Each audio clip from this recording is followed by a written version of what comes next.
Hoy, chummers! Just wanted to take a moment and let you know about our Patreon. While we release episodes of Shadowrunnin on Empty every single week, we actually have a backlog of about 4 episodes at any given time, just to give us a little cushion in case we can't record on our schedule for whatever reason. You know, like holidays or bug spirits. If you're interested in getting access to the episodes early, as well as a bunch of other benefits like artwork for the show, news on changes or rollouts, and sneak peeks at other things coming up, 5 new yen a month over on patreon.com/critical_hits gets you full access to all of the bells and whistles. You can even get a shout out for your support at the end of every single episode of Sinless as well. So if you enjoy the podcast and you'd like to support our work as well as get tons of bonus perks, that's the best way to do it. Thanks for your time. Let's get back to the show.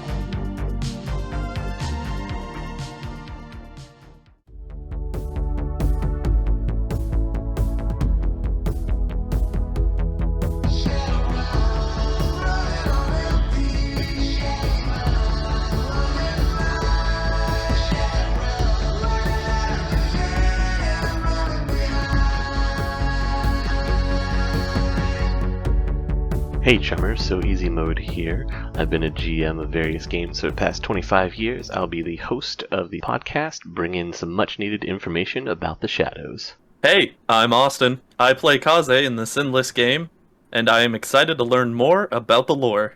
Hello everybody, I'm Tyler, aka Captain Cozy. I play Zero on the Shadowrun actual play series, Sinless. It's time to get our lore going. All right, welcome back for another installment of Shadowrunnin on Empty. Today's topic is what it's like to live in the sixth world. In a very uneventful world where nothing bad happens to anybody. Yes, it's gumdrops and lollipops and rainbows for everyone. Neat.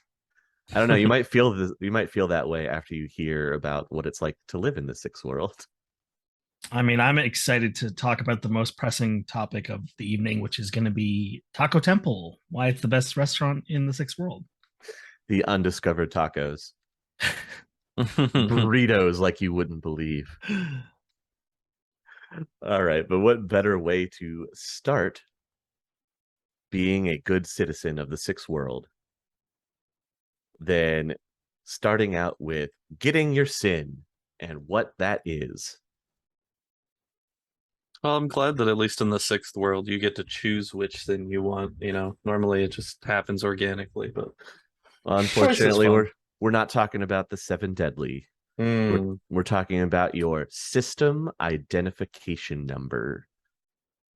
So this is what replaces a social security number, pretty much. They just wanted to have more fun with the wordplay on it, is what is my understanding. As connoisseurs of wordplay, I'm a fan. Yeah, why call it an SSN when we could just call it an SIN and skip the middleman? It's so much easier. Right? It sounds so more wholesome, doesn't it? I mean, also there's a deep lack of security in the sixth world, so at least they're not lying. Well, don't worry. This one is secure to the max because not only is it going to be your social security number, it's your ID, it's your driver's license, it's your passport, it's your spending habits, it's your bank account, it's everything. I mean, that's pretty all-encompassing. Okay, so are we going to get into where, like, do you have a card for it, or is it like, for some reason, I'm just like, yep, it's branded behind your eyeballs or something? No, it's all connected to your own, it's all electronic. So, and you can have it connected to your certified cred stick. Oh, okay. That way, if ever you want to cross borders of any country, they just scan your cred stick, and it provides them with your SIN and any kind of pertinent information that they need. Your arrest record. And who knows what other kind of dirty secrets they try and keep and collate. Your vaccine records, I imagine. Oh, probably. Your blood type, all that. Like, medical files. Now, if someone steals your SIN, is that bad? Yeah, they have your life. Oh, cool. So, it's much less secure because not only do they essentially have your credit card, they also have your identity. Yes, Sick.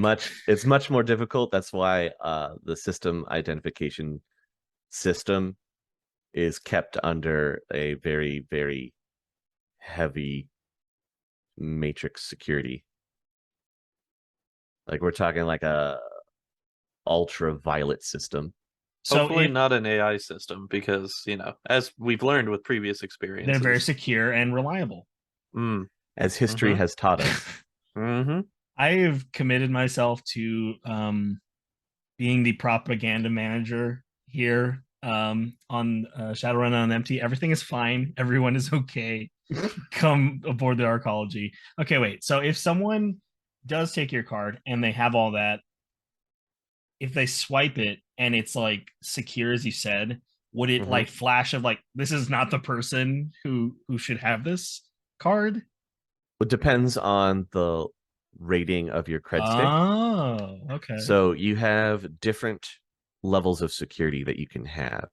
You can just do a simple fingerprint, or you could do fingerprint and retinal scan, or you could do fingerprint, retinal scan, voice ID, or you can have all of those plus a DNA test.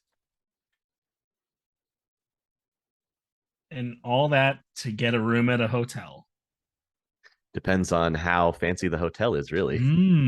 Okay. Most people in the Shadowrun world are doing both retinal and fingerprint scans for their sins. But not all four. Not usually all four. That's usually for like upper class, corporate, higher society, celebrities. So, okay. Speaking of celebrities, I guess, what are the highest classifications of sin like cred sticks? So they go all the way from silver to ebony.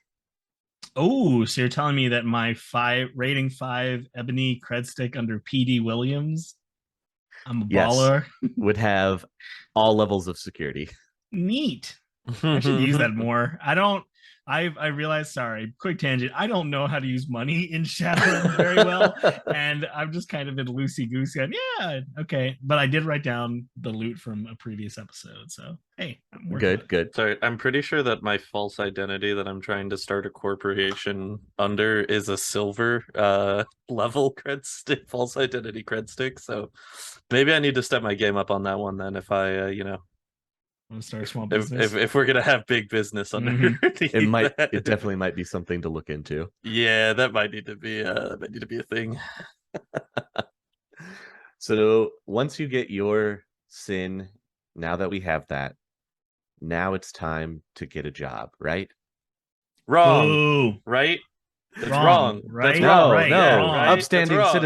Upstanding citizens, not criminals. Come on, guys. Trying to be the average person. You softball pitched me so many times on this podcast so far. Easy. I just I don't believe anything anymore now. So everything is a question. Don't trust the government. Yeah. Always question it all. That's the best. Don't trust the government. Policy. Trust the corporations. Yeah. No faith in big easy mode. You know what I'm saying? Big easy currency is not accepted here. All right. So we have to get a job. Yeah, we've got a sin. Now we got to get a job. We got to make that new yen, right? That's how we live. So what better place to start than working for a mega corporation? Oh, wait, that's like the starting line? That is that makes sense. That is like the starting line. Yeah, that's you have to think that even if you do get a job working at, say, a retail location like a weapons world, or a taco temple. No, that's it's still linked back to some mega corporation through some subsidiary. Taco Temple's owned by Az Technologies. Or Az Technology. Yes. Oh yeah. Yes, it is. I mean, come on. I just had a dispute of thinking that they're only the most elite of employees work at Taco Temple. That's what I'm saying. absolute silver credits, silver sins only work at Taco Temple. Silver, let's stick it up a notch. It's definitely gold only Hell works yeah, there. baby. We're moving up. I don't think that's true. Anyway. Their fine dining begs to differ. And how? We use fine dining very loosely Nope, this it's fine. terminology. No, it's terrific dining. But anyway, believe so you. mega corporations If you are had the to starting describe line. the if you Mega had to corporation describe is the starting line. if you had to describe the dining in one word, it'd be fine. You know, better than not dining. So, what corporation should we work for? Well, let's just take Ares for an example. Hmm. There's lots of benefits to working directly for a mega corporation. Usually, the corporation will provide you the amenities that you need. It'll provide housing, a place to be secure and safe for your work environment. Some lucky wage slaves, as they are canonically called by people in the shadows, get to live in cushy, cordoned off, corporately owned pieces of land that have high walls and defense barriers and on-site security. But some of them even offer you on-site shopping amenities. You never have to leave the compound. Wow. I know. Jeff Bezos' world of tomorrow today. Ooh, yeah, thinking about it, man, this is what he would love. He would love for you to enter his factory and never leave. And never have to leave. Yeah. 3rd floor housing, 4th floor amenities, 5th floor shopping, first 2 floors, warehouse. Pee bottle work distribution. Yes, there's definitely no bathroom. It's like a megacorp version of that Black Mirror episode where we're just all underground in like little cells working every day. Oh, and we go and get on the bicycles and create electricity. I know exactly what you're talking about. Yeah, and the 4 walls in my room are LED screens that are projecting like you can't look away. I can't look away. No, you have to watch all commercials that come up. Ad only viewing for my future, please. Ooh, ad free viewing world. Ad free viewing? No, thank you. Ad sorry. only. You didn't buy the premium package. I'm sorry. The premium package includes content. So you went with the no content option. No. The other interesting thing that you have to take into account if you're working for a mega corporation and living on their compound is you abide by their rules. Of course. Not the rules of the government. Well, right, because all mega corporations have their own are their own governments, basically. Yeah, it's like their own fiefdoms. Yeah, that checks out. Mm-hmm. So within the 6th world, what would you say? What would you guesstimate the percentage of people living in the UCOS and the COS that work for mega corporations would be? Either directly or indirectly? Yes. I would say a good 60 to 70% of the population works either directly or indirectly for a corporation. I'm going to be honest. Now, living actually on corporate land, that's probably a little bit smaller, but not by much, I don't think. I still feel like 70% is lower than I was expecting you to say. I thought you were going to say like 90 to 95. Right. Live it like working in tangentially some way with the mega corporations. Well, you have to understand too that poverty is also very rampant as well. So you have the downtrodden and the homeless, and unemployment is very high. So you are either a wage slave or you're homeless. If we're going off the baseline, or you're a Shadowrunner. That's it. Those are the three states of existence in the 6th world. Yeah, the holy trinity of sin, if you will. Yes. The holy synody? The holy synody, yeah. Holy synody. So if you didn't want to work for a megacorp, like how viable is that within the 6th world? Like if you wanted to just open up a mom and pop shop, what are the likelihoods that that's actually like successful? I would say that depends on your mom and pop shop and what you're trying to do. Like if you're trying to do a food-based like mom and pop's diner, or a really good example of a lot of independent businesses fall to talismongers and magic related things. How come there is not more megacorp involvement with magic?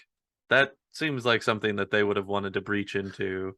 Each mega corporation definitely has its own subdivision working on magical research. Now, whether they share that publicly, that's a whole nother can of worms. Okay. Gotcha. So it's more that they're interested in magic for their own means rather than, say, making money off of it. Yes. They're trying to monetize it in some way. Yeah, that makes sense then. Monetizing magic is kind of difficult. Yeah, magic seems like it's it always feels like anytime that we have to use magic in the game, it feels like a real monkey's paw situation. It really does. I like whenever I'm hearing people casting spells, I'm just worried they're gonna drop dead, and I don't have any evidence to point to that being the case. But yeah, well, it's like the only thing I feel comfortable asking either of the mage players we have to do is like, hey, can you go pop into the astral real quick and check this out for me? Because it's the only thing I know of that's like technically safe, you know? Like it's like I don't want to ask him to cast a spell for me because I don't know, maybe they're gonna spontaneously combust when they do it. So a little bit of the way that works, and we'll probably get into this again in a later podcast where we dive deeper into magic. But just the simple way that it works is because mana is just now kind of creeping back into the world, it's still low. People are able to cast spells, but it's still strenuous. As the mana levels get higher, it will become less strenuous for people to cast spells.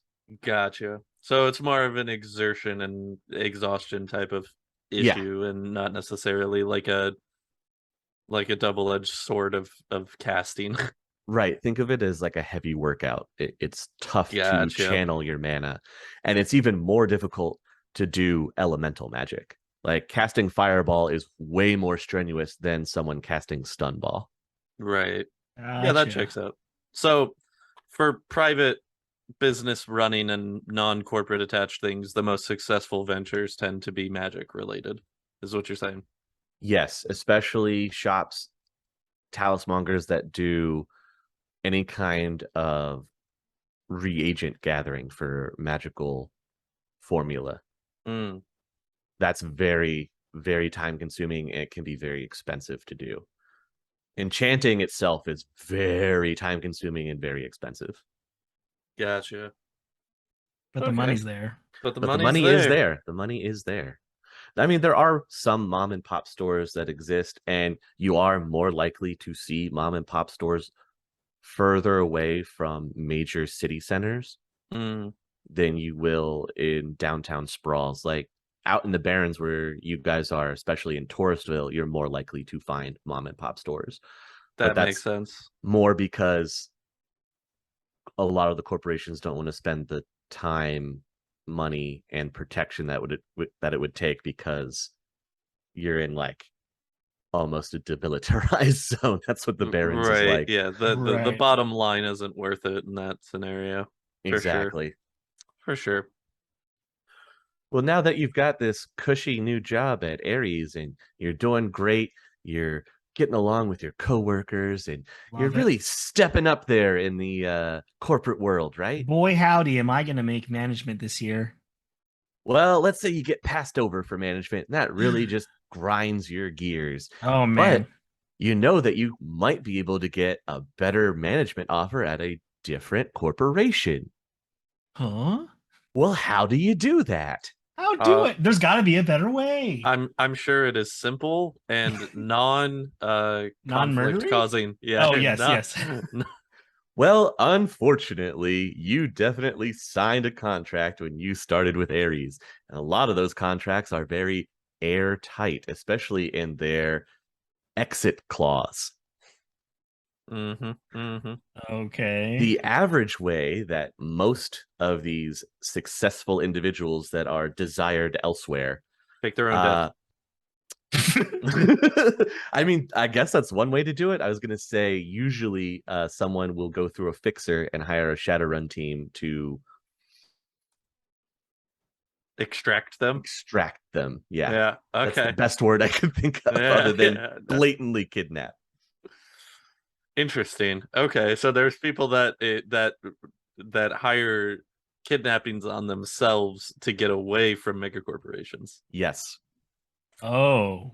Interesting. Whoa. Wait. Mhm. That gives a lot of context to something that we may have done recently. Yeah. I feel like that may have opened your eyes a little bit on a certain recent endeavor. Yeah, one of these here recent game live play shows that we did here. A little bit more context, I think. Little bit, right? Little bit. Yeah. So okay. it is either the individual wanting to leave the corporation and get away, and it's even harder if you have a family.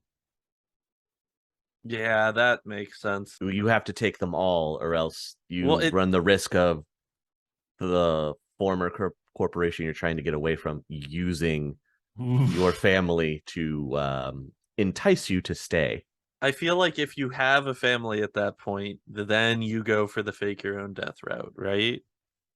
I mean, it better be pretty thorough in that faking. It's got to be cheaper than trying to get the entire family out, is all I'm saying. It really depends on how bad the other side wants you, I guess. Or how much new yen you've got stashed away to pay. That is also true. Mm-hmm. But that's only if you're directly working for a mega corporation. Like if you're living in their compounds or in one of their arcologies, or basically are on the corporately controlled land, then that's how you have to jump ship to another corporation. If you're out in like the retail world or working at a store or something like that, it's still the usual. I turn in my 2 weeks notice. Oh, well, that's nice at least. Some things never change. Yeah. Right? Weird to say that that's comforting, but in the sixth world, that's pretty chill. It's kind of nice to know that it still works. Yes, there's some monotony. You can still hand over your apron at Taco Temple and walk out. I don't know why you would, but oh wait, so okay, so you don't work directly for As Technology if you work for Taco Temple? No, Taco Temple is more of like a subsidiary. Oh, so it's like if it's directly corporate.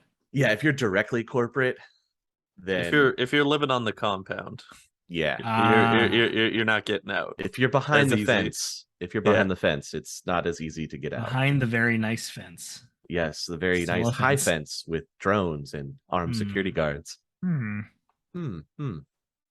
So what does make living in the sixth world so great? Well, besides magic coming back, it's pretty cool. There is all the great technology that we get. A typical home is actually made from recycled polymer compounds. No way. Yeah. Some houses are actually 3D printed. Whoa. There is added soundproofing material to provide privacy, so you actually don't have paper-thin walls everywhere. No, now they're just plastic thin. Plaster thin. The modern polymer also provides the home with fire resistance, making modern dwellings resistant to all but the most hottest infernos. I feel like that was a direct correlation to the Halloweeners coming up on the emerging onto the field. That could be some foreshadowing. Who knows? They were not up to code. Listen, if they can't burn the buildings down, they'll just tire themselves out and go home. Oh, man. Most of your windows are actually made of toughened glass that are coated with electrically sensitive laminate, and those will change tint levels as the day progresses. You're telling me your home has transitions lenses? Yes, your home has transition lenses. That's pretty dope. And that's standard in all apartment buildings. Say you want to take it up a notch.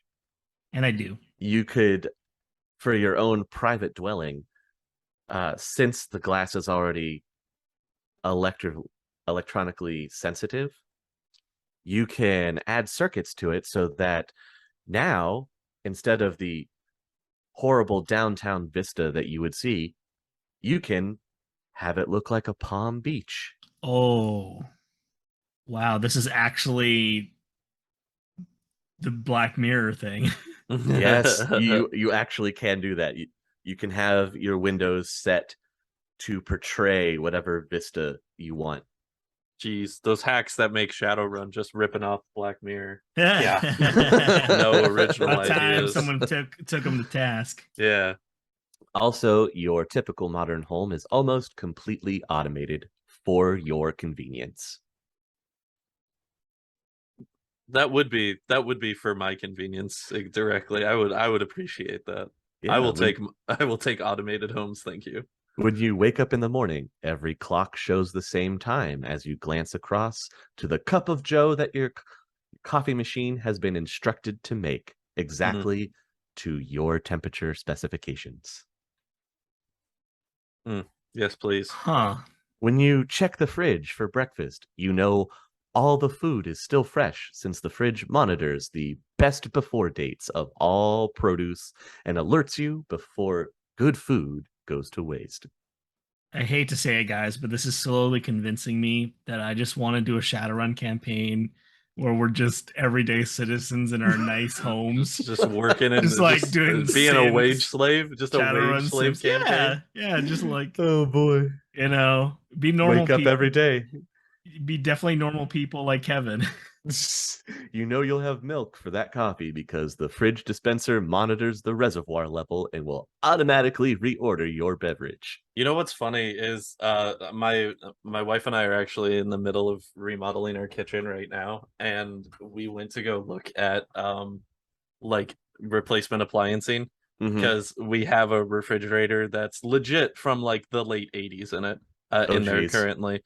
So we were like, we could stand for like a nicer, newer refrigerator.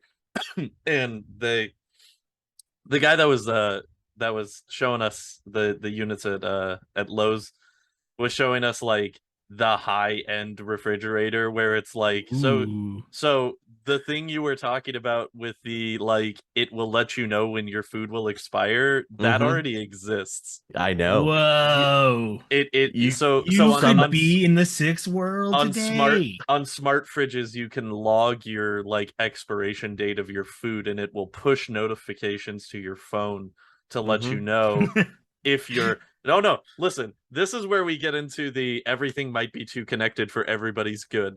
If you have locations on your phone and your phone detects that you're at a grocery store and your smartphone knows that your milk is going to expire within 2 days, it will send you a push notification to let you know, hey, since you're already at the store, you might want to grab some new milk. Leave me alone, house. And I think that is terrifying. Well, guess what? This takes it even a step further. No.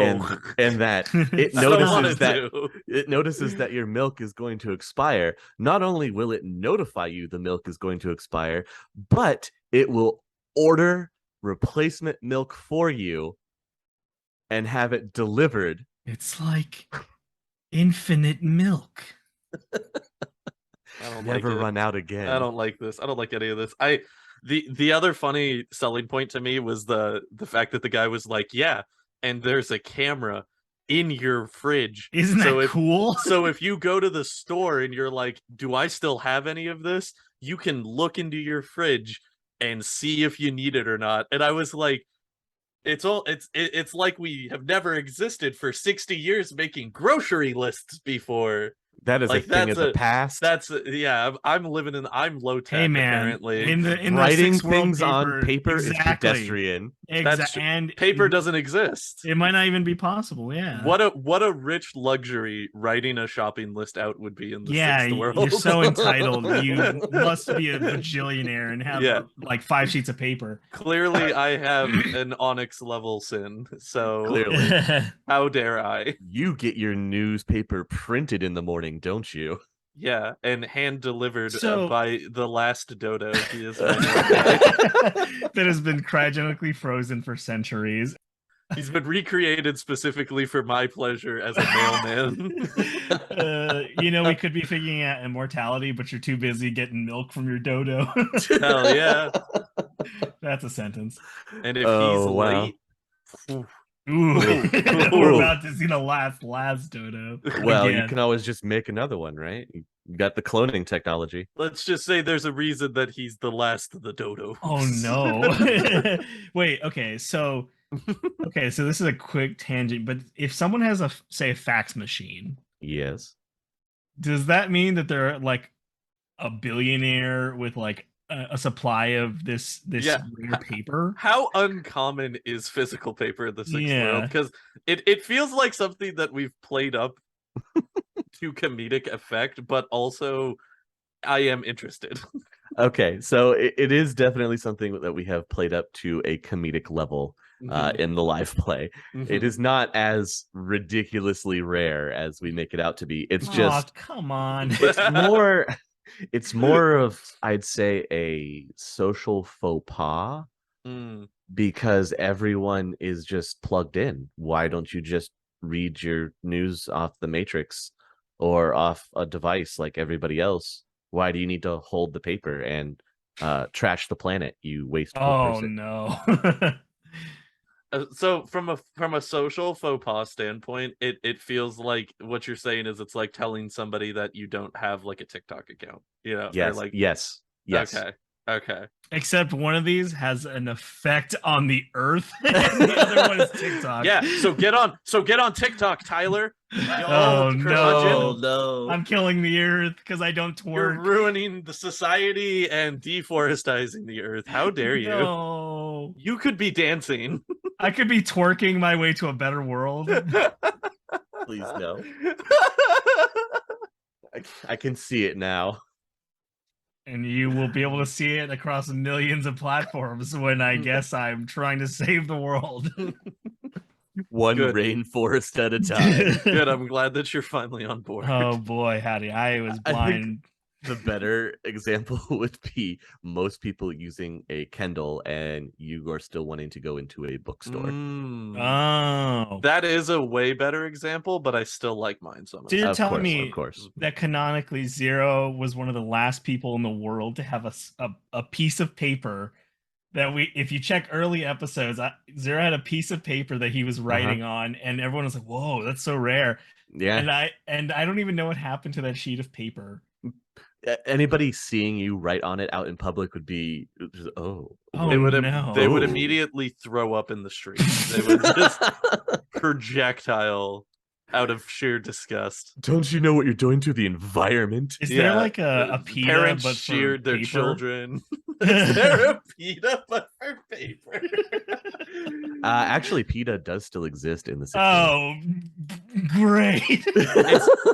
It's expanded to now include paranormal critters too. Okay, I was gonna say, are they the terrorists, the bioterrorists?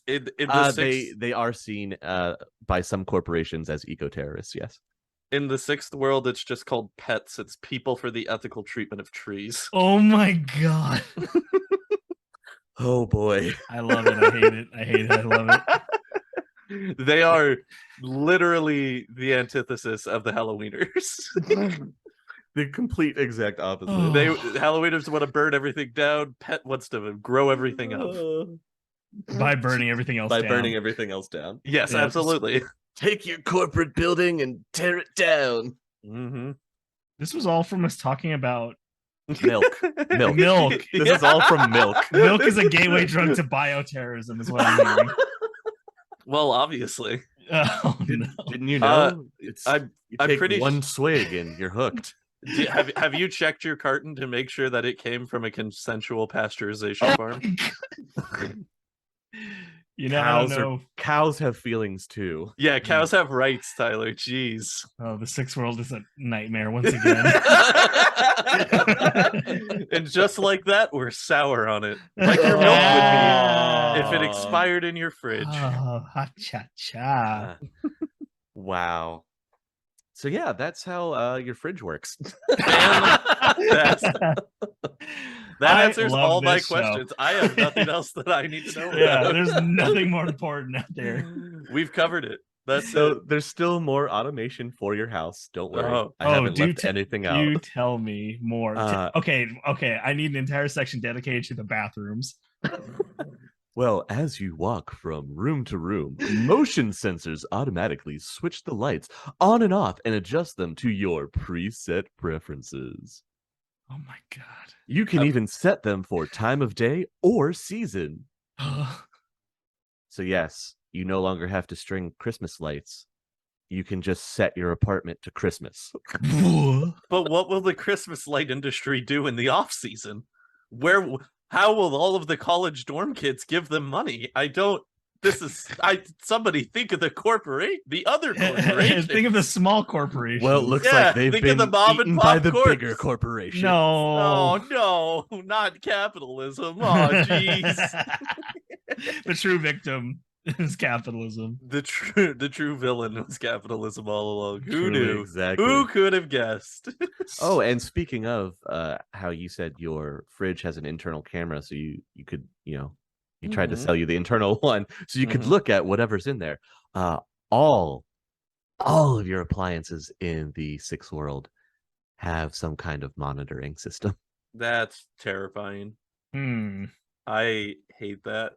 I hate that so much. Take that into account and then think about Deckers. I don't want to. I hate the fact that my phone does it, man. Like, I could not imagine living in an entire house that is always listening. Okay. That is legitimately genuine. How are they supposed to know what ads to target you with? Oh no. Maybe have a conversation and get to know me as a person. No. Instead of just being a number and a cog in the machine. Your fridge is tracking you. Yeah.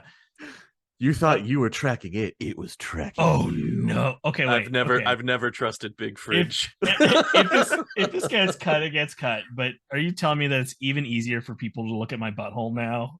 Oh. Sadly. First off, has not been a challenge in the modern day, but within the Sixth World, let me tell you, buddy, you've got multiple websites dedicated. I would be flattered if I wasn't so horrified. Better keep those nudes on a secure server. I'm just talking about if those nudes better be on an Onyx level. Like, I was gonna say no, but like server, cameras are everywhere in households. On most appliances, yes. Oh, okay, so not the toilet. Are there cameras on the toilet? That's what Tyler's trying to ask. That's basically what I'm without sounding like a weirdo. That's what he's trying to all I'm asking for is people can see my butthole. To make it weird. No, it's a simple yes or no. Easy. There's no camera in the toilet. I'm feeling really judged right now. Can they see me wink from all 3 points? That's my question, yes or no. I'm asking the important questions that the people at home want to know. These are the real important questions people want to know. Absolutely. Hey, I am the voice for the people. The cost will rise again. Okay. Can they see my starfish? Wow. Okay. More automated home stuff, please. Oh boy, yes, more automated homes. However, your shower is automated. Oh no. No cameras in the shower, but you set your temperature and everything, and it'll automatically. My question is, if you have a glass front, like a sliding glass shower, could you technically install it with like the same background tech that you would be able to put on Windows? Absolutely. Oh shit. Yes. Because that would be cool. Yes, you absolutely can. Okay with. Okay. That I'm down with. So you could have them self-tint or fog or switch to any kind of outside vista, You want to feel like you're showering out in the rainforest jungle? Go for it. That's where I've always wanted to be naked most. In the middle of the rainforest. In the Sixth World, I don't recommend it. Yeah, nature sounds like a nightmare in the Sixth World. So, small spoiler: the Amazon rainforest is awakened. Good. That's dope as hell. As it should be. We can talk about that at a later date as well. But boy, the things going on in there. I think that we should just have an episode called Exotic Vistas and just do like the Amazon and what the fuck's going on with Antarctica? That's what I want to know, because I feel like there's probably something nuts going on in the Arctic Circle. Are you ready for this? I actually have something for you. No, I want to know in a future episode, and so do our dear listeners. So we will treat them I don't to know. that, but I don't know. It's kind of tied to this one. Mm? They are able to grow barley in the Arctic. In the Arctic? Yes. What? Yeah. Okay. It's genetically altered so it can grow in the Arctic. Interesting. Mm-hmm. Of all the insane things you said, this is one of those where I'm like, I don't know if I believe you. I don't know if that makes sense. True story for the Sixth World. Huh. That's pretty cool.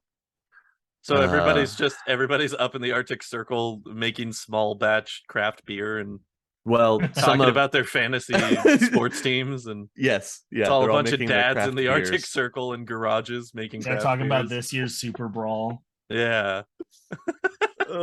Making their Super Brawl fantasy teams. Yep, their Urban Brawl fantasy teams. Yeah, they're in their like igloos. They're cybernetically enhanced igloos, drinking a craft beer in Antarctica, talking about how they hope the Lakota era is taken home this year. Well, but they have to go out to their igloo garage / man cave because they're only allowed to ferment outside because not allowed to have it inside the house.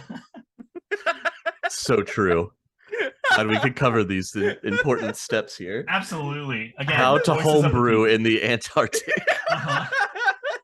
And many other life hacks. I call this one Yellow Snow. Oh my god! It's a rich foamy amber. Tell me more about your rich light on calories, full on flavor. This is taking a turn. This has taken a turn. So automated homes.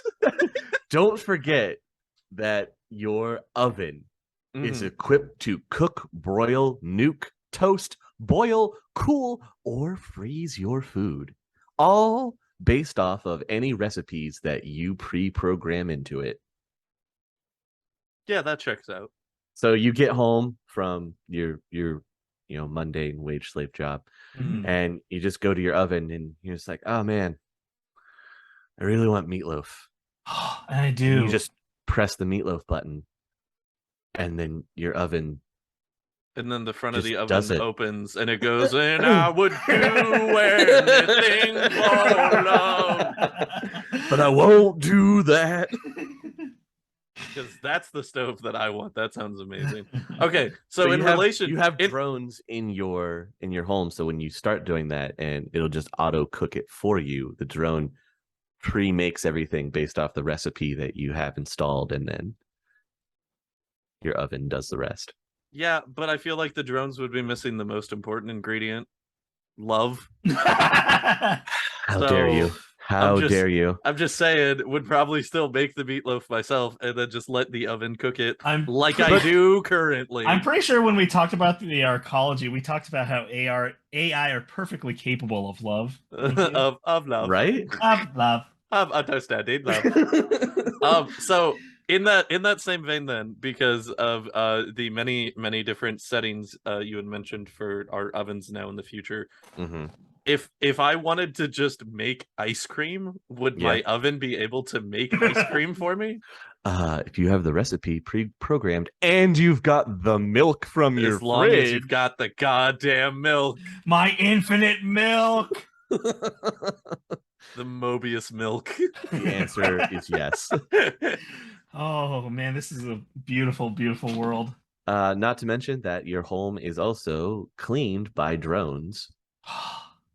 And they're a little more advanced than the Roomba. A little more? Yeah, and the even better part about that is you never see them. They do all the cleaning when you're out, and they slide back into predetermined spots in your home, like behind walls and stuff. So you never see the cleaning bots, but your house is always clean. Okay. I'm realizing how many shows crib from stuff like this. Because there was what was it? Love, Death, and Robots, I think, had an episode. Yeah, that was based around automated home drones. And they're going haywire? Yeah, and killing people. Again, Yeah. See, again, it you have to worry about that with Deckers. They can kind of be weaponized. See, it's funny that you mentioned Love, Death, and Robots as your point for that, because my point of reference for that is The Simpsons, which is Oh. in the episode You Only Move Twice, where they move to like where Homer gets the job working for the James Bond villain, Hank Scorpio. That and was a great episode. and Marge is a stay-at-home mom, but the house is entirely self-automated, so Oh no. she just develops a day drinking habit where Oh she just kills no. bottles of wine because she doesn't have anything to do. And the best part is every time it cuts back to her, she goes to clean something and the house just cleans it. And then she takes a sip of wine and the music just goes ba ba ba ba. Like, it's so good. That's amazing. Oh man, I almost forgot about that. Oh, it's like my top So three great. episodes of The Simpsons, man. Hank Scorpio is the best. I loved that one. That was a good one.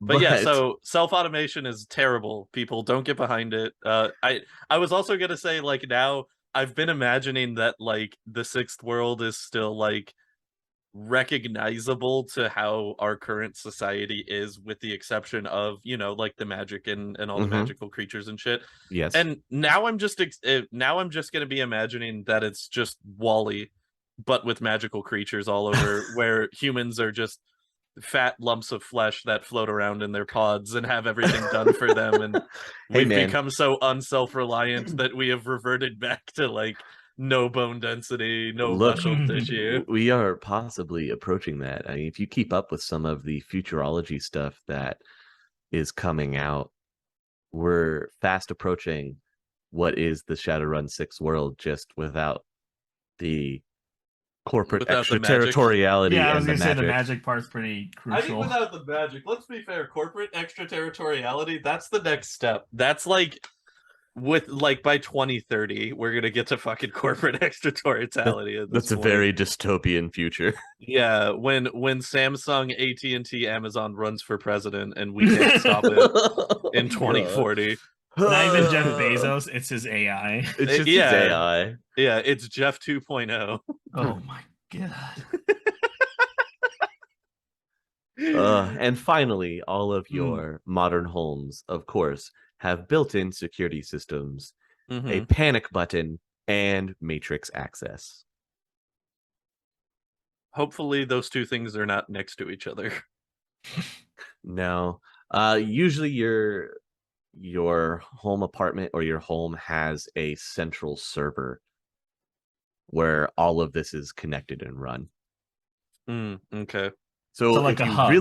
you have a hub central server. So if you really, really, really, really want to stop the automation, just destroy the server. So it would be like a hot water heater closet here in modern homes, the equivalent of that, but for the internet. Yes. Okay, that's fair. I can get behind that. And that's your average dwelling. That's not even taking into account like the high end,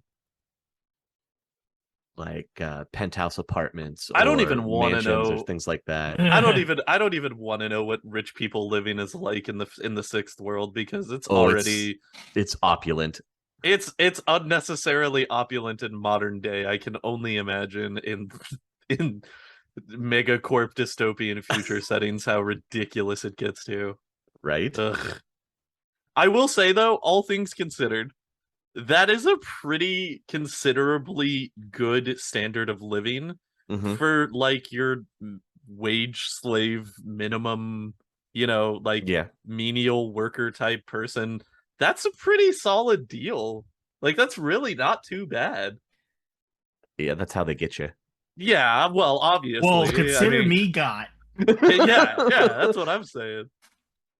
Ren Raku, yes. Well, please. Hey, now that we've talked about getting a job and how you get your job and how you live, how do you relax? How do I relax? Well, what is there to do for fun in the sixth world? I feel like we haven't really talked about that. I mean, living seems pretty fun. Well, you're in luck, because as the sun goes down, the neon lights flicker on. Ooh. Most cities will boast impressive arrays of clubs, bars, and entertainment venues. Clubs and bars, of course, serve alcohol, and the legal drinking age is still 21. Lame. Popular clubs tend Tyler? to be... That's a whole other conversation. Popular clubs tend to be loud, intense places with large dance floors, DJs, lights displays, and a standing cover charge. Yeah, this is all sounding pretty familiar. Yes. Yeah. Most of the nightlife entertainment, I mean, other than being more flashy than what we have today, it's relatively the same. Makes sense. Right? It sounds standard fare for what we currently have, right? Well, here's the next step. In the Six world, you can also go to Matrix clubs. I mean, I feel like we're maybe a year away from that at this point. Let's be fair. And by that, I don't mean everybody wears tight leather and it looks like some kind of dominatrix type thing. Dude, if it's not all black, that kind of Matrix club, sorry. If it's not all black leather with sunglasses and the Chemical Brothers pumping through the speakers, I'm out. I'm out. So most Matrix clubs offer the same entertainment as real world, apart from two things. One, you have the anonymity of an online persona, meaning you can be anything you want. And two, the creativity possible in an environment not constrained by real world physics. You can go to a Matrix club that's bumping neon flashing lights everywhere, but is in the sky and everything's made of clouds. I mean, I feel like this is just VR chat, right? Yeah. This is just VR chat. We're just catching up to Shadowrun. Yeah, we literally are. Like I said, this is like a year away from us now. I could totally see this being a thing. Oh yeah, Matrix clubs. Yeah, they'd be VR clubs. Yeah, I could see it. Except we would have to call them the meta clubs because I don't know. Yeah, I don't agree. Daddy Zucks wants his fingers in your pie. Daddy Zucks needs the bucks. I mean, honestly, like, let's be fair. That's like probably like a way cooler way to go out to a nightclub anyway. Like, you go to a club, it's just gonna be hot, it's loud. If you don't like dancing, there's nothing to do there. You go to a Matrix club, man, you can like ride in on a dragon, fight zombies, and drink fake alcohol. All you need though is a data jack. You have to have a data jack to be able to access jack into the Matrix. And what, pray tell, is a data jack so easy? So your average data jack in the Six world is actually a very simple well, it's kind of invasive. That's not true. It's a very simple, typical surgery. Like you in the Six world, you can go to the mall and get a data jack surgery. Oh, cool. And be done in a few hours. And then go to a Wetzel's Pretzels on the way home and treat yourself. Exactly. Treat yourself. Yeah. Go to the cookie factory, Yeah, if you're a weirdo like me, go to the Barnes & Noble. Buy real books. Who does that? Buy real books. What no one does that. You're ruining the environment. Yep, basically, basically think of a data jack as you're installing an Ethernet port into your body. More so to go back to these Matrix clubs, like the films, not the internet, like that type of situation, if you will. Yeah, you just have to have a Matrix connection and you're good to go as long as you have a data jack. So I would imagine plug in. I'm sorry, I'm getting caught up on you almost saying that it's a non-invasive surgery. Isn't it like plugging into like your neurological system in order to have you connected to the Matrix that way? Look, it has to connect to your neurons. So it's like they're running a line to your brain. Yeah, that seems pretty invasive, my friend. Yeah, but you can do it in an afternoon. That's how good they are at it now. That's fair. Hey, I'm not doubting the quality. All right. It's just the weird places that you would place your data jack. The average person just has it done and installed like right behind their ear.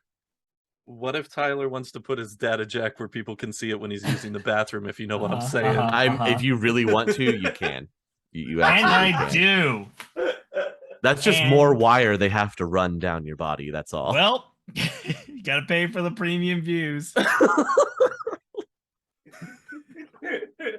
All right, can we take a quick second? Hey everybody, Captain Coach Tyler here. I am not a pervert.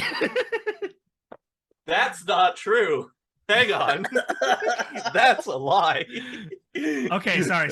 You didn't let me finish. I'm not a pervert that wants you to look at my butthole. Oh, that's fair. You have to earn. You have to earn that privilege. Listen, I'm like 4 years deep and for on this $5 a month. Huh? Yeah. You're if you want to subscribe to his Only Jack, you know what I'm talking about. Jack in and Jack out.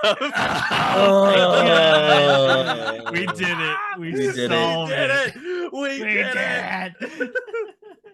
It only took us 4 episodes. Good night, everybody. And that's life in the 6th world. God. So I'm gonna make it even more weird. Hell yeah. How? Let's go. I know, right? So now we've established what a data jack is and the matrix and matrix clubs, right?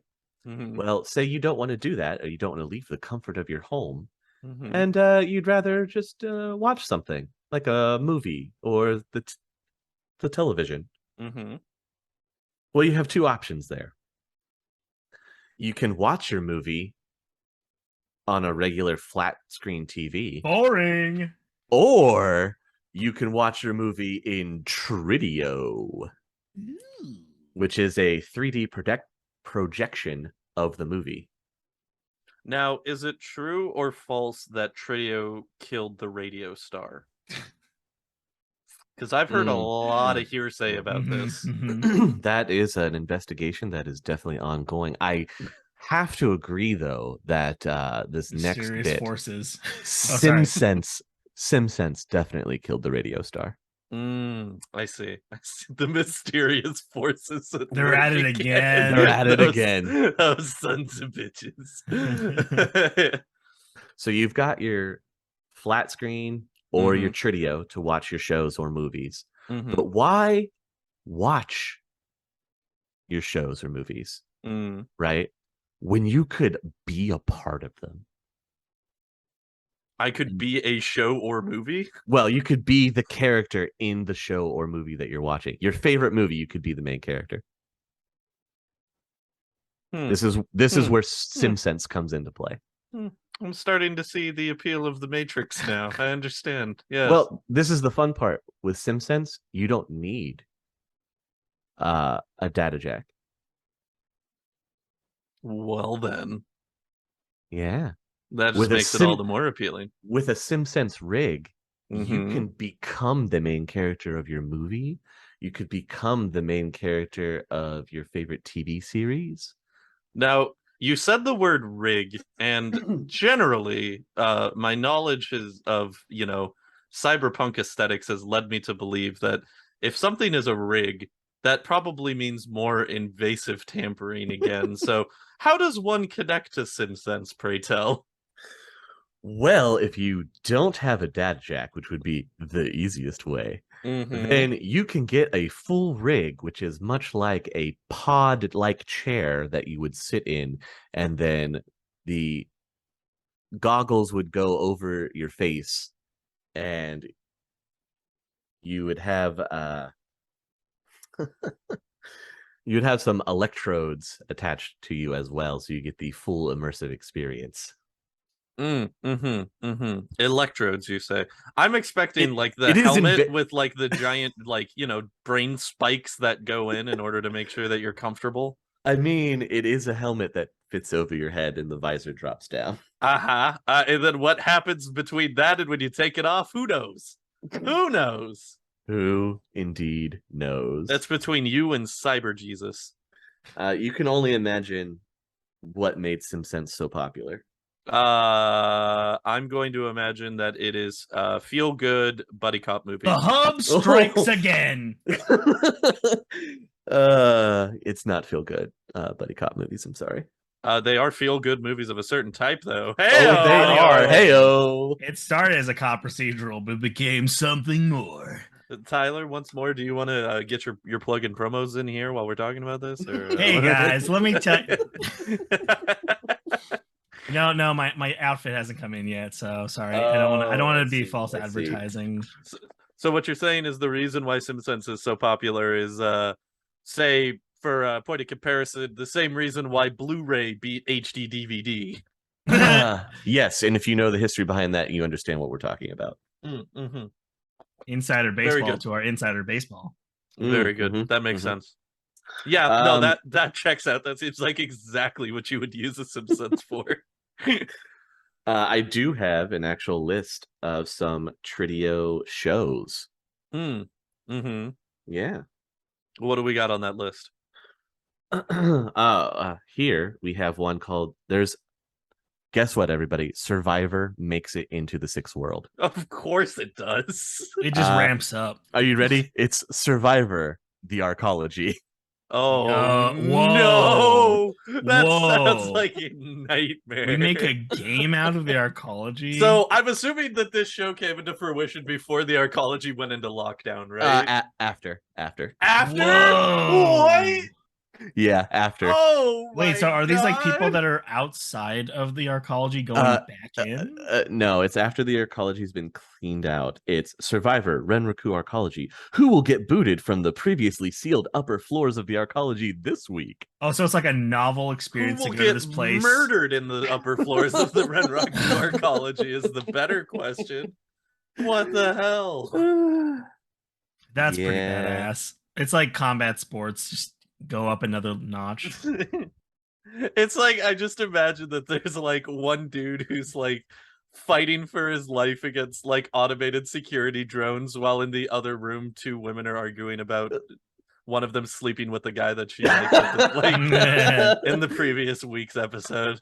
Exactly. Oh man. You've got the Seattle Lone Star Beat Report.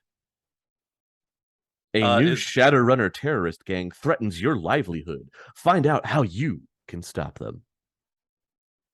Oh, okay. Oh, so is that like Megacorp anti-Shadowrunner propaganda news? Oh yeah, 100%. Okay, cool. No. All right. We've got Arise Humanity. The Humanist Poly Club Forum presents Surge, the true danger we face. Finally, a TV show for me. Oh no. There's Kitchen Witchery.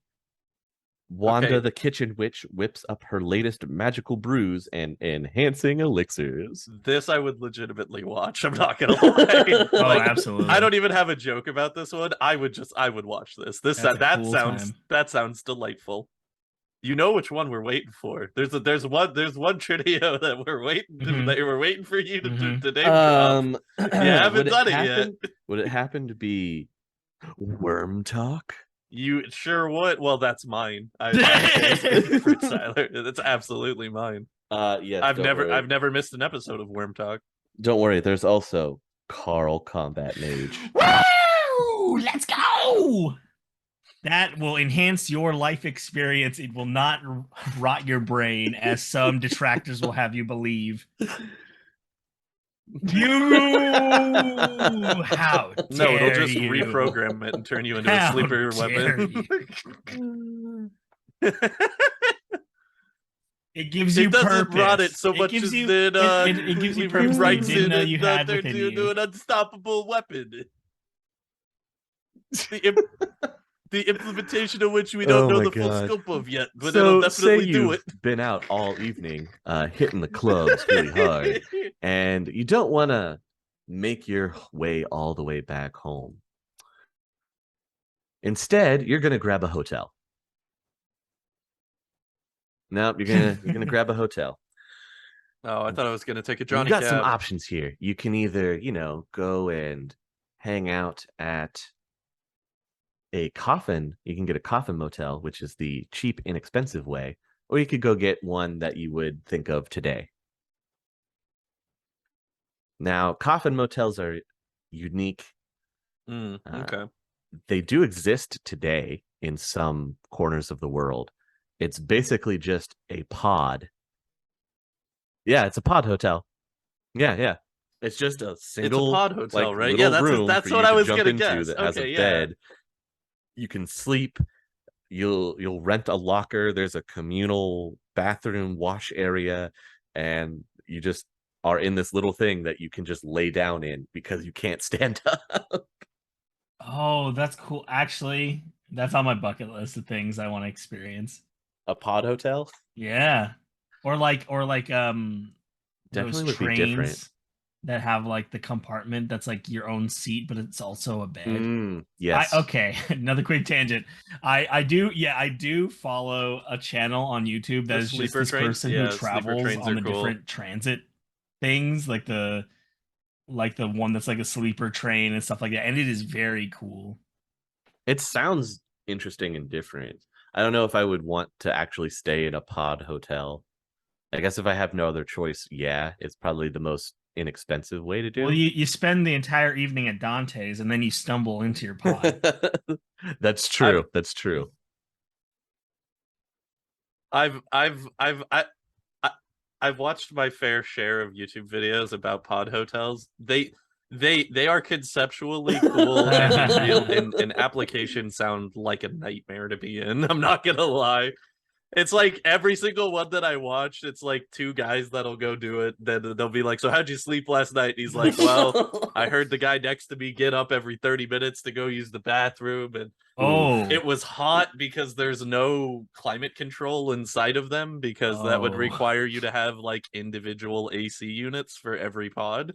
So he's constantly like, yeah, I sweat like through the entire night. And, I couldn't use my sheet, but that's nice. I probably got about 4 hours of actual sleep. You'll be happy to know that they have solved we're that ready air to go conditioning seize problem the day. in the Sixth World. You have your climate control in your coffin.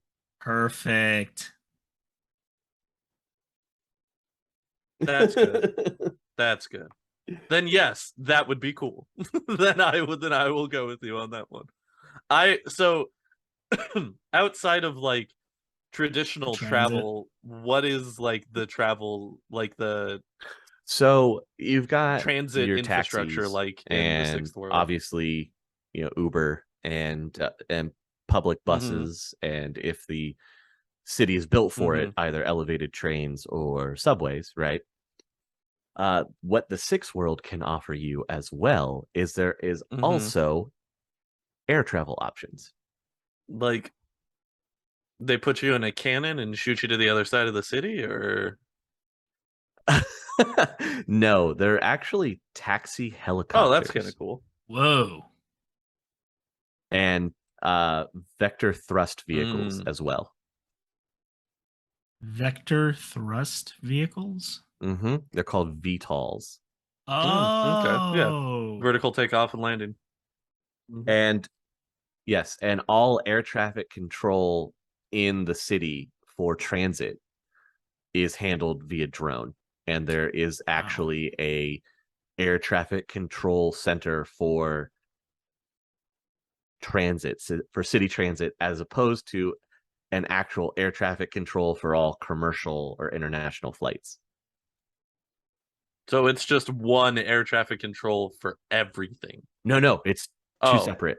It's two separate. Okay. Yeah, one for city infrastructure, Gotcha. One for commercial airliners. That is very reassuring, because if it was all for one, that sounds like it would be a nightmare. Oh, I'm sure it would. Like, Jesus. And then also all flight in the city is restricted to be under a certain altitude. That makes sense. Yeah, that checks out. That way you're not actually getting into the same altitude area that most commercial airliners are going to be in. So you said that they have taxis, and you had brought up Uber. Does the concept of rideshare exist in the Sixth World? Like, do we have Uber and Lyft? Yes, they do exist. Whether you trust them, that's up to you, and whether they're actually willing to take you to some of the destinations in the Sixth World, that's also up for debate. I just like to imagine a scenario where like you get in and it's like a troll driving, and he just like offers you a little mini water. Yeah. And it looks even smaller because he's a giant troll man. Well, you're in his giant troll adapted vehicle. So normally it'd be like a minivan that seats 4, but you can squeeze in 6. Yeah. I would say most of them operate within like the downtown area, Everett, Bellevue, Auburn. They're in most of the highly densely populated areas. It's very difficult to try to convince like a ride share to come all the way out to, say, the Barrens. I mean, I feel like that's still also true again to this day. In fact, most public transportation that goes out to the Barrens is either only through automated cab or automated bus. Mm-hmm. People don't want to go. Yeah, that checks out. How wild. So now we've covered what it's like to do SimSense. We've got the Tridio, the different shows that you have, Matrix options. You got your nightclubs that you can go to. Well, how about for the more active Sixth World person? Let's talk sports. Ooh, sports. That's all we can do so we don't get sued. There is actually a sport that I have very much been wanting to learn more about in the Sixth World. I will open the floor. And it's called Death Racing. Ask about any sport you want. I will confirm whether it exists. Oh no, I know this one exists because we've had on the show, but I want to know about Urban Brawl. Absolutely. I have a bunch for Urban Brawl. Neat. There is it. Urban Brawl originally started out actually as a contest between 2 rival street gangs that happened to be captured on video and broadcast live. Yeah, basically World Star. But it was such a hit that they, of course, some corporations saw an opportunity, so they jumped on board and syndicated it. And now corporations looking after your best interest once again. Urban Brawl really does just seem like World Star taken to the next logical. Yeah, it's televised. Yeah. Well, you have to also think Urban Brawl also has the soap opera style of off-court reality TV that you see with wrestling. No. Yes. You're speaking my language. Yes, it does. Oh my god. So you follow your favorite players. They'll probably end up cutting promos. Man, this is somehow more arousing than talking about cyber porn. This is honestly just reminded me of Battle Dome. Did anybody else here ever watch Battle Dome? Battle Dome. Mm-hmm. This is just Battle Dome. Like, give us more Terry Crews and let us watch them beat the shit out of each other. That's all I want. So each Urban Brawl game is separated into what's called a brawl zone. Nice. This is typically 3 city blocks wide and 4 city blocks deep. They are all secretly selected from the worst ghetto wastelands and secured just days before each match. And this is done so you don't have the rabid fans showing up to try to be in the brawl zone, which has happened, and there have been a few fatalities. A few? Okay. So once you have your brawl zone designated, 2 teams of 13 brawlers will enter the zone. Each team is equipped with regulated firearms, melee weapons, and heavy armor. The entire goal is to get a ball into the opponent team's goal zone, and drone cameras are there to catch all of the brutal action. The brawl ball is actually about the size of a soccer ball and is colored brightly in a neon color, so it's very hard to try to hide it. Experience the violence. Experience the mayhem. Experience Urban Brawl. This fall, the best of the best go head-to-head to determine who is king of the streets. Worlds will collide as the undefeated Lakota Arrows fight to retain the crown against the New Orleans Tombstones. Will last year's champions continue their dominance, or will the rising upstarts pull off the ultimate upset and gain their first franchise title? This Thanksgiving, bones will shatter, hearts will break, and champions will be crowned at this year's Super Brawl. Order your Matrix Pass today, or experience the action in full AR with our Cyber Brawl Comlink feed. For fans who want to experience the brutality and ultra-violent detail, our SimSense dive will let you get into the game. Super Brawl 44, free for all in the sprawl. And then you have offensive positions. Your offensive positions include scouts, bangers, heavies, and blasters. Your scouts are a little bit more lightly armored, and they're the ones that are going to be quick and are ranging out ahead of the team to try and find routes that are safe to get to the goal zone. That's dope. Your bangers have medium armor and their personal side armor melee weapon, and they're going to be kind of your, I would say, running backs. And then your heavies are the ones in armor that are rocking your assault weapons or shotguns. Now, is this like legitimate death sport? No, all of the rounds that they're firing are gel rounds. Okay. Yeah, the corporation's paying for you to participate. It doesn't serve to kill you in the It's arena. like wrestling. No, that makes sense. I just that is one of the things that I was wondering. Right. And then you have your blaster, which is the one that has the super heavy weapon, like a light machine gun on a gyro harness. Your scouts are also going to be the ones that are typically carrying the brawl ball because they can move the fastest. They're also the least armored. Yes. And then you have the non-offensive positions. You have the medico, who will try and basically give you what little medical care they can inside the brawl zone to make sure that you can keep going. And then, of course, there are the refs that are in the brawl zone all over the place. And all the refs are also in brightly colored heavy armor, so they can easily be identified, because there are penalties should you intentionally try to harm a ref. Yeah, that's not good. You don't want to do that. I'm kind of surprised that they didn't make like field medic a position though, like for the team, you know? Well, it's a non-offensive position. So are they like in the fray with the rest of the offensive people? They can be, or they can be called in. They typically hang towards the back of their team.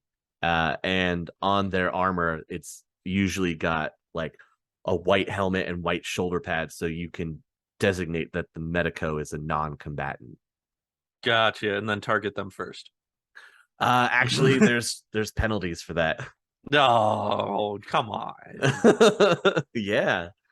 Safety. If you take out the support, then the rest of the system fumbles and falls. Exactly. Everybody knows, if you've played any video game ever, you always take care of the support first. Always. So there is another non-combat position called an outrider. They are combat, and they're usually on some kind of motorized vehicle. The outrider can fight and can also carry any other brawler on his cycle. The ball carrier may not get a lift from the outrider. So is it more of like a scout position? No, the outrider is there to try and get your guys where they need to go quickly. Like, say your scouts have found a weak spot, right? So you want to get your bangers or a blaster into position really quick, so that one of your scouts, who's the ball carrier, can start making their way through. So he hops on with the outrider to get him transported over there really quick. Gotcha. Rapid deployment unit instead. Yes, but he's Okay. still combat. He's still a combat. Gotcha. That's cool. Yeah, medicos carry no weapons at all. Yeah, that tracks. Yep, the medico cannot engage in combat, and players who deliberately attack him are slapped with a penalty. Unless he's on the Outrider's cycle, he can be knocked off the cycle. Then But it's up to him to stand back up. Pretty much. But other than that, he can't be targeted. Okay. Without that makes penalty. Sense. Okay. Yeah, I guess that's fair. And it's like a strategic thing where you could reposition the medico, but if they get injured while they're on the bike, where they're fair game, that kind of spiders out and doesn't allow them to help the rest of the team. Yep. Yeah. The brawler down is a brawler keeps playing until he is disabled by his wounds or until he surrenders. Brawlers who surrender too easily will end up seeking other career opportunities. Whoa. Wait, what does a brawler do? Like surrender, like hold their hands up. I give up. Oh, okay. Well, I'm saying like because that's the brawl name player. Yeah, just the player. I see. Mm-hmm. I should have made that connection. Okay. They have a surrender switch they can trigger at any time. The switch activates a pattern of bright yellow neon tubing woven through his uniform. Okay, cool. Wow, it sounds like they really got the safety part down pat. Oh yeah, because I mean, you have to think they're pouring money into this. They want it to be profitable. But it seemed as like a huge red flag, or like you probably aren't going to be one as many teams if you even are on a team afterwards if you surrender. Yeah, surrendering is kind of frowned upon. Usually it's you go until you take enough wounds to be incapacitated. Gotcha. Huh. But I mean, it's there for players that if they feel like they're going to cross over into a serious injury, they can activate the surrender. Okay. So it's not just it's if you know that if you continue, you're going to be seriously injured. Gotcha. Mm-hmm. And if the team is all taken down, or if everybody surrenders, or a combination thereof happens, then it's considered a wipeout and the game is over. Yeah, that makes sense. Not as much fun if the competition is out of commish. Mm-hmm.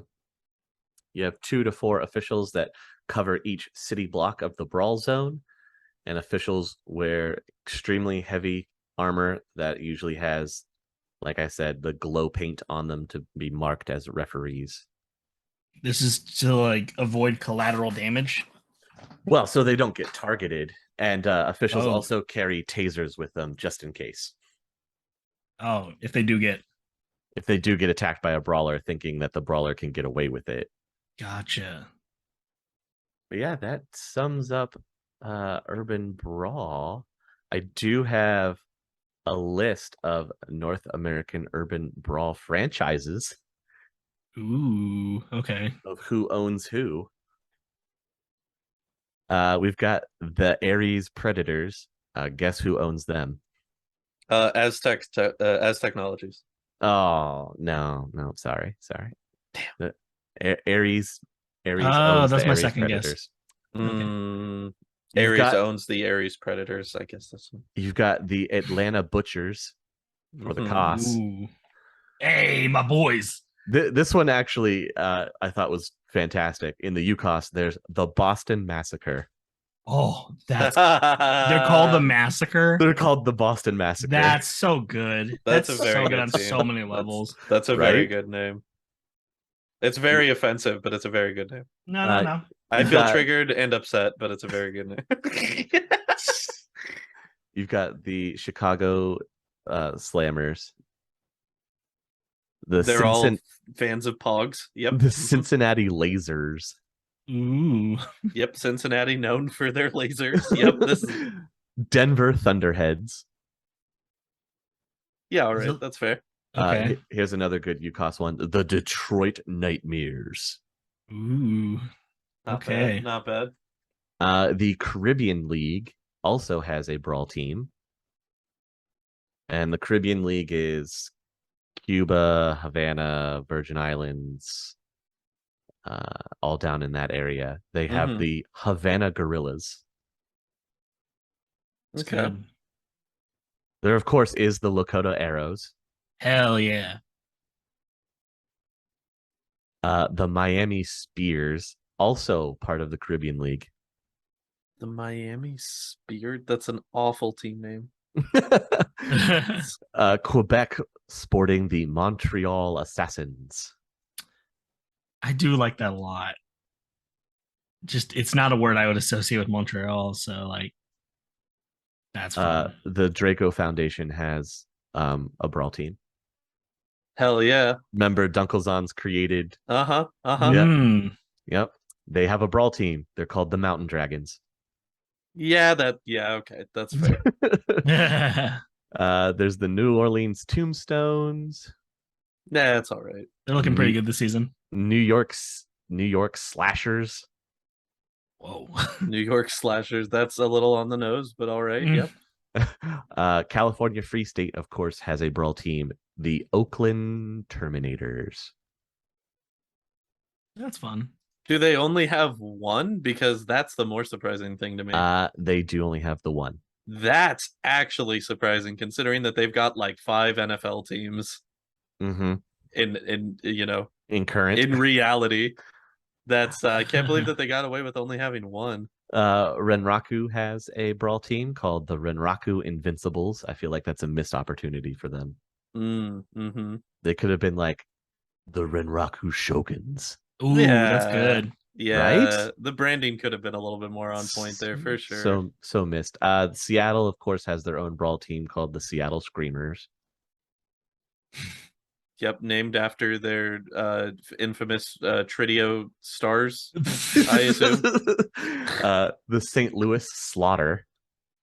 Okay, that's a little derivative. That's alliteration works with sports teams. Let's be fair. It really does. Atzlan does have its own brawl team.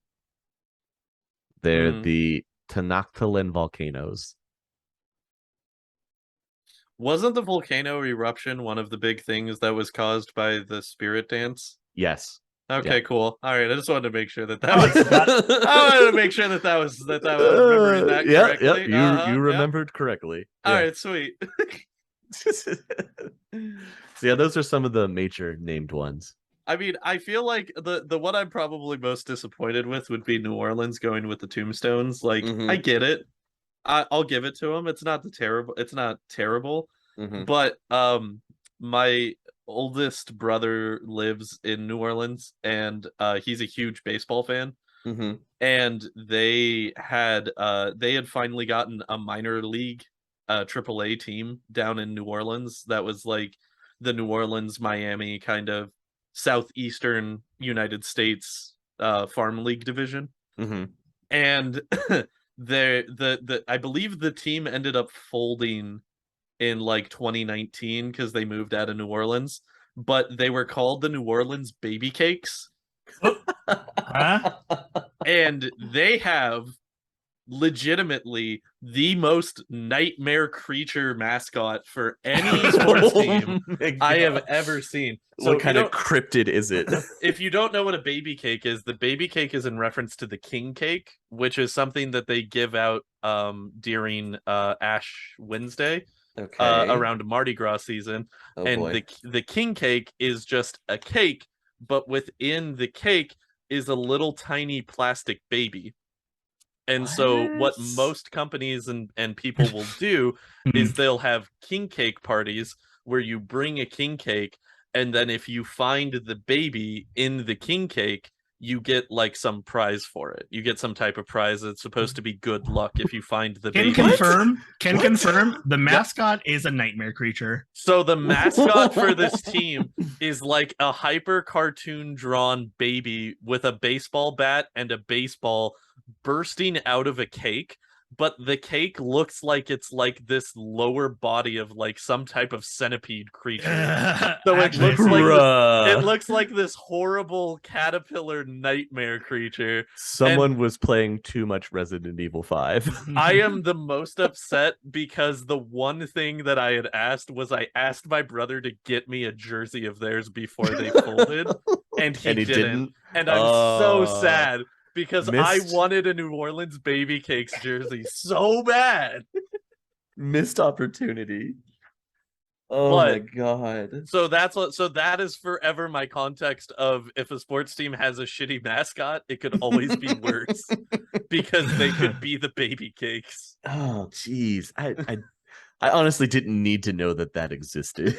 Well, I'm gonna see that. I'm happy that I could pass that into both of your guys' nightmares I'm gonna tonight. see that face when I go to sleep, Oh god. and I will proceed to not sleep for a week. You're welcome, everybody. Thanks, man. So, oh god, one of the other Six World created pro sports that's very popular. And by the way, Urban Brawl is definitely more popular in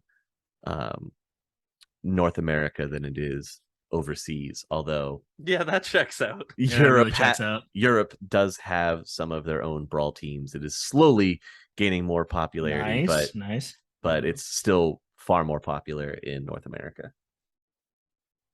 The one that is more popular in Europe is actually combat bikes. Yeah, Death Race, let's go. So, originally it was conceived when two rival Go gangs went to battle in front of cameras. Mm-hmm. A lot of gangs apparently fighting each other created entertainment. Yeah, for real. So real quick, just off of that description alone. Mm-hmm. So, Urban Brawl is NASCAR, and this is F1. Is what I'm assuming you're telling me. Well, the comparison that they give is as soccer is to football, combat biker is to urban brawl. Mm-hmm. Okay, gotcha. Okay. Mm-hmm. So the goal of combat bike is to capture a drone-mounted flag and land it in the opponent's goal circle. You have to grab the snitch. Yeah, the combat bike arena is football sized, divided into a maze with 4 lanes, and features a skyway track that runs over the middle of the field. This sounds infinitely cooler than Urban Brawl. I gotta be honest. The 9-member teams ride a variety of machines and carry an assortment of non-lethal weapons from maces and nets to riot guns and concussion grenades. This sounds amazing. I want all of this. So picture a bunch of picture 6 dudes on Harleys just with like gladiator weapons. Yeah, this sounds like a dream. I do not see an issue here. Combat biker is also sort of soap opera like for sports fans. Cameras will follow players on and off the court and delve into their personal lives and generally paint them in the worst possible light for maximum ratings. So Love to see it. You've got two sports that were specifically created in the Six World thanks to gang violence, and they turned into soap operas. Fantastic. I mean, yeah, we're really peaking here. This is peak entertainment. There's also personal combat is pretty popular. You said personal combat? Yeah, personal combat. You would think like boxing and MMA ultimate fighting, right? No. Right. I would expect one-on-one gladiatorial death sport at this point. Well, in most leagues, cyber modifications and adepts are allowed. Yeah, let's go. Oh man. Yeah, advances in cyberware have actually led to the creation of an ultra weight class. What? Oh, that's pretty cool. You have to be 200 kilos and up to participate in the ultra weight. Jesus. So you can Holy only moly. imagine the type of cyberware that they're rocking to be able to add that much weight. Yeah, that's kind of nuts. Mm-hmm.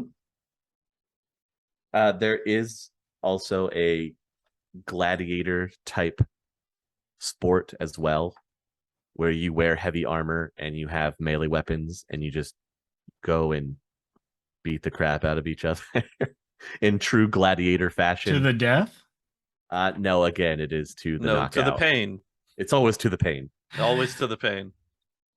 It's actually surprising. Of all the things I'm hearing in Shadowrun, like the fact that these sports aren't murder sports, like they're actually thinking in the long term of needing them to you're live. corporately sponsored, so you've got a bunch of new yen in it. They want the money and the marketing. I mean, come on. Yeah, it's a lot easier to also like talk people into doing this and not have to be like, by the way, if you get a bad game in you, you're done. Like, I don't know what to tell you, you know?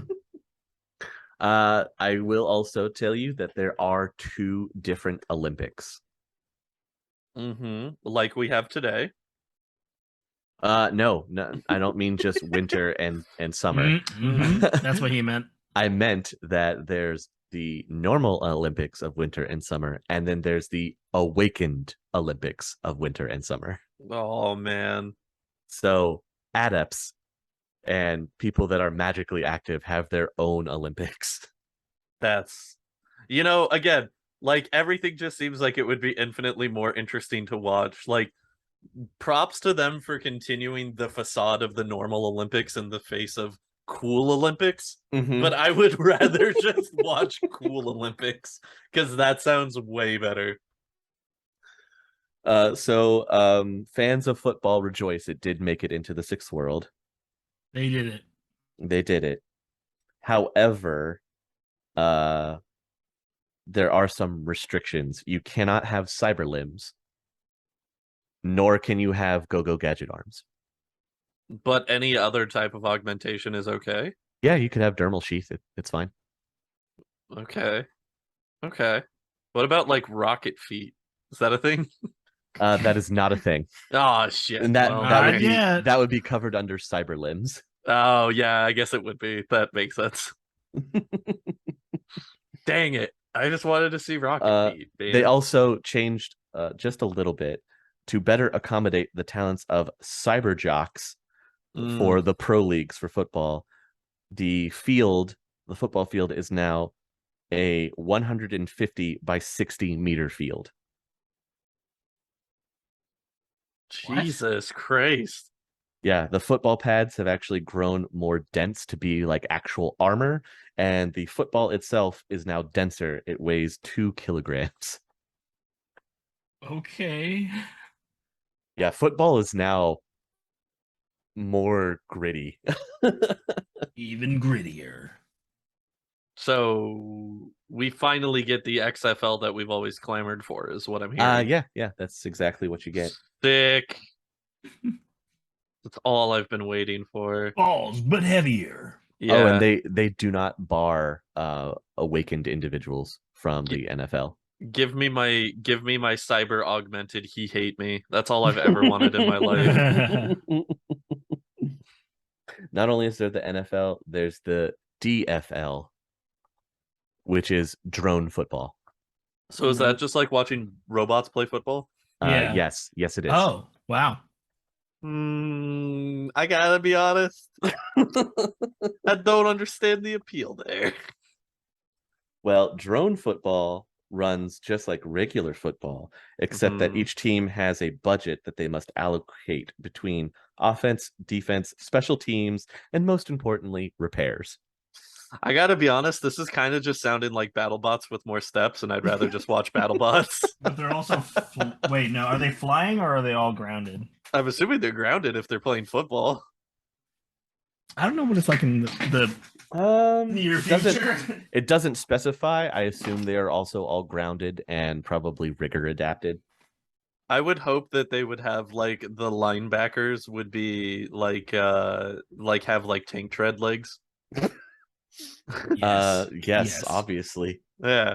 Why the only isn't way to that a do it. thing? It's the only way. The quarterback's arm is literally just a rail cannon. He just puts the ball onto. It's just okay. You know what? I'm talking myself into this now. The more that we're going, the more that this hypothetical drone football exists in my head. I wasn't interested, and now I'm interested. I'm starting to get into it, guys.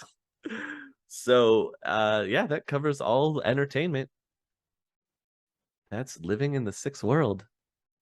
I mean, all things considered, it doesn't really seem like as much of a nightmare as at least I was expecting going into this segment. You gotta have some breaks from the misery.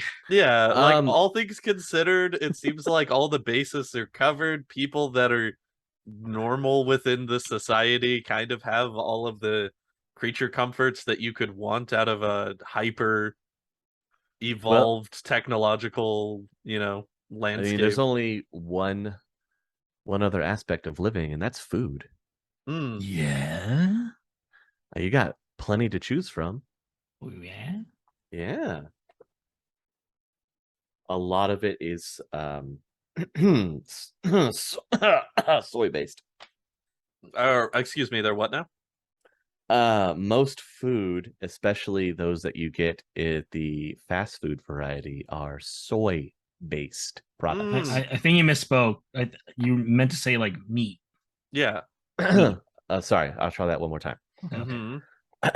All packaged products, prepackaged, and things that you get at fast food restaurants are soy based products. I see. Now, so easy. I have a question. What about my testosterone? Well, you'll be happy to know that the soy doesn't work like the soy we know of today. Oh, this soy is bioengineered. Like soy lint type of scenario? You might want to lean in that direction, although it's not from people. Not yet. Wait until we get to 2090. Who's to say? Modern health and safety standards meet stringent quality requirements, while the latest advances in genetic engineering allow farmers to produce crops and stock designed to get maximum out of their environment. Okay, interesting. So it's basically like, what if tofu won? Kind of. I mean, there's other foods still exist. It's just if you're getting fast food, this is what you're getting. Gotcha. Yeah. So every burger is an impossible burger. Just about, yeah. Yeah, okay. They call them both traditional and organic foods and new foods made from soy products, mysoprotein and the like. The modern food industry excels at transforming mundane soy into a vast range of synthetic foods. I might have come back around to this place being a nightmare, because if you're telling me I can't eat a steak, that's a steak from an animal that has been killed. No. But he did specify from fast food. So I'm assuming that normal food restaurants still exists. Okay. Yes, it does. Yeah. Oh, okay. If you go to an Outback, you're still going to get whatever Outback believes a steak is, and they'll feed that to you. But if you're going to the Stuffer Shack and you're ordering French fries, those are soy potatoes. My God. Now, the nutritional value of soy at this point, like, if everything is soy, I mean, like, is it healthier than just eating bread? They claim that it is. Yeah, but what's the truth so easy? Come on, give us the real facts. Give us the insider info. I mean, I'm sure that Atzland only ships the best in genetically altered soy products. I'm feeling like that's not an accurate statement. I could be wrong on this. I'm starting to feel. Look, I have an exclusive contract in the PR department with There it is. technology. There it is. I see. Tell me what you know about the mysterious forces. They're sacrificing people on top of pyramids. I know it. So they stole the nuke to make the soy. That's what you're telling me. That's what I'm hearing right now. I don't know what you're talking about, as technology does not deal in thermonuclear weapons. Just or answer that question. So much. Just answer that Google. question. Why are you holding up a small sign that says help right now? They claim it's better. It's because it's cheaper and easier to mass produce. Oh, yeah, I mean that makes sense. So Yeah, you're cutting Yeah. corners. Yeah. Yeah. They don't actually care about the nutritional value. They just care about how easy it is to mass produce it and ship it out. Yep, and that studios are buying it, and or not studios, but the mass restaurants population. yeah. Well, when you own the restaurants and force them to sell it, Well, and that's all they sell. I'm assuming that the other fast food chains have probably bought into the soy as well, right? Or does like every megacorp have its own soy? Because so I'm gonna that is a nightmare if that's the case. I'm gonna let you in on a little secret here. Oh no. Most of every fast food franchise that exists in the sixth world can be traced back through subsidiaries all the way to one mega corporation. And that mega corporation is as technology. You're eating food straight from Atsland. Okay. So that's like pretty much just the majority of fast food is all as technology. They have cornered the market, so to speak, on any type of prefabricated food product. Gotcha. Okay. So you may not think it comes from as technology because it doesn't have their stamped logo on it, but it'll come from some subsidiary that they definitely own. But if you follow the paper trail, where does it lead? Paper trail. Back to the mysterious forces. Always. As it always does. Look, as technology is dealing with some very bad mysterious forces, and we will get into that when we start talking about the mega corporations. But this is living in the sixth world. There's your food. There's your entertainment. There's how you live in an apartment and how you get around. Yeah. I mean, segue. Speaking of getting around, what's the dating scene like? You know, I have to think it's pretty crazy because you've got the Matrix where you can literally look like anything. Yeah. Oh yeah. I mean, you've got meta humanity, so I'm sure that creates a craze in and of itself. I assume that the number of dating apps has quadrupled. If not quintupled. There's like corporately owned dating apps. You know what? I honestly wouldn't be surprised. Yeah, because if you like, I would almost guarantee that would be the case, because if you live on like a compound, you're only gonna interact with other people that are within that compound. So Aries meets Aries. I guarantee you that there's like as technology nearby, like, you know, select compound from housing unit number 1700. Here we go with the Aries speed dating. Yeah, right. Every other Saturday. That's on the 7th floor. We're trying to find corporate love. Also, Tyler, dating is all determined by where your Matrix Jack is located, so you already know what you... Oh, I am rearing and ready to go. You already know what you're getting into. You know exactly everything I've ever wanted. And more. Oh, man. So you're saying there's a chance. But yeah, I mean, you would have to think about how especially meta humanity has changed things. Not only that, but what about people that are magically active?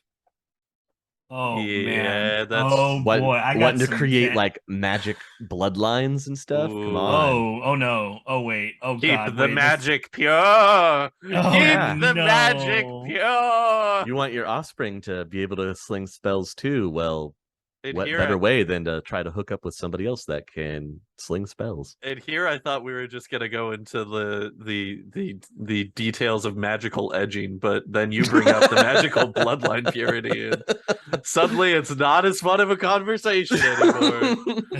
Just sucking the fun right out of it right away. Oh, Sucking the fun out of sucking. that's what I was hoping we were doing, but then it just all went downhill. Jesus. Onlymages.com. Only mages. Only mages. ChristianMages.com. Oh my god.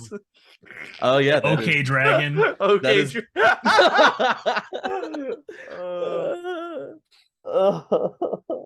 All right, would cool. be- That would be a very boring website. There's only like 6 users, and none of them have logged in since It's the day just a it place for Dunkelhausen fans to meet up and talk about him. launched. You know what? That's fair. If the shared interest of Only Dragons is just to talk about worm talk, I've suddenly become more interested in this community. Oh, It's just so okay. niche, so that like it's a very wholesome, Yeah. community. It's niche to talk about the #1 syndicated television show in the history of the Truth Island. Okay. Why don't you go ahead and take that Carl Combat whatever back to the trash where it belongs? How dare you? Are we doing this right now? Are we Carl doing this? Combat Mage is a syndicated show. It's fantastic. How dare you? It sure is. Thank you. Thank you. You're welcome. Yeah, but I don't think Carl Combat Mage ever did anything to better the lives and existence of meta-humanity like Worm Talk did. So, I don't see Carl Combat Mage getting elected president. I could be mistaken, Not though. yet. Not at Dunkelzod's UCOS, damn it. Not my UCOS.